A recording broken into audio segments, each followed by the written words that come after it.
think like a little nod to like obviously Rittenhouse, part of the Heaven Hill family. Yeah, la-di-da. Chris can do all the brand speak. Yeah. You know, he's got it all locked away from the years of retail.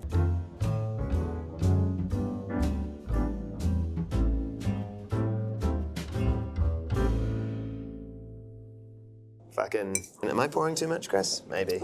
We can tip some out, can't we? Yeah. Rittenhouse Rye though. Rittenhouse Rye. Bit of a classic coming from one of the other big Waishi family-owned distilleries in Kentucky, which I think is kind of cool, really. They clearly have not spared any expense on the labeling there. It's, I thought they were making it somewhere else at one point, weren't they? Well, they had the fire in '96, Yeah. and it kind of meant that like basically destroyed most of Heaven Hill's Rickhouse's distillery, all the good stuff. So they had that split DNA thing where they were contracting out to, I think it was Jim Beam and Jack Daniels for quite some time. Yeah. '99, they purchased Bernheim Distillery, wrapped that up to be, I think, the most state-of-the-art bourbon distillery in, I was going to say in the world, in the country, let's be fair. Yeah. And just making really good juice out of it. This for me has always been like that archetypal rye.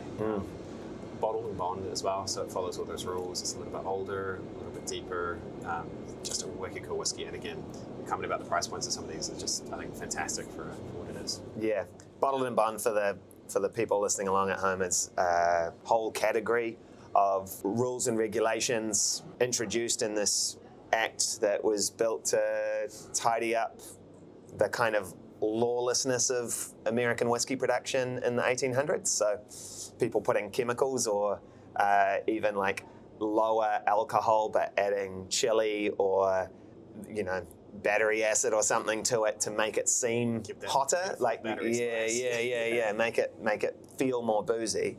And obviously some people didn't like that, especially if you were actually making good whiskey, because it devalued your whiskey. So they introduced this bottled and bond act, and the bourbon needs to be aged, or the rye needs to be aged minimum 4 years instead of 3, has to be aged in bonded warehouses, has to be bottled at exactly 50%, all of the grain from a single growing season. There's a handful of other rules, but it makes it interesting to try them because the rules are pretty strict, and the framework around it means that, you know, it's a pretty rigid style. Rigid style, and so trying bottled and bond whiskies next to each other is interesting. You really see the distiller's touch.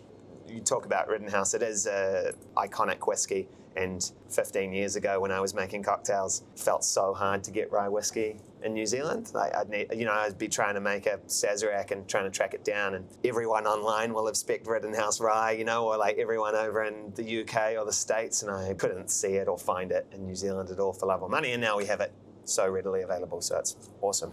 So good as well. Just that slightly higher ABV, but just brings forward that spiciness, just a little more that beautiful orangey character. Yeah, on the nose, heaps of baking spice, and then that like little bit of pepper. Makes me think of a Manhattan from years ago that I think you might have actually made me. Yeah. I think when you are trying whiskey all the time, right, you maybe take certain things for granted, and so trying the Rittenhouse after that Sazerac was great, because I'm all like, man, that really stands up. So fantastic. It's just accessible. I think there's a few really cool American whiskies that you and I have both commented over time that like they've just been hard to get hold of. And when they'd first come in, you know, see them at $150 a bottle or something, and you'd like snap it up because you like couldn't get it anywhere. Yeah. So that one bottle, or those like 3 bottles that you could get your hands on, were gold, and you'd use it sparingly just for the people that you knew would know what they were drinking.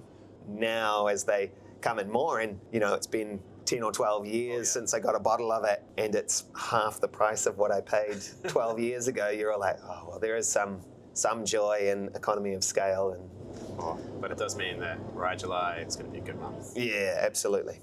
Am I going too fast, Chris? Slow down. Maybe we should go slow on this. I taste too fast all the time, though. I feel like I got to get it in before I lose interest, you know? Yeah.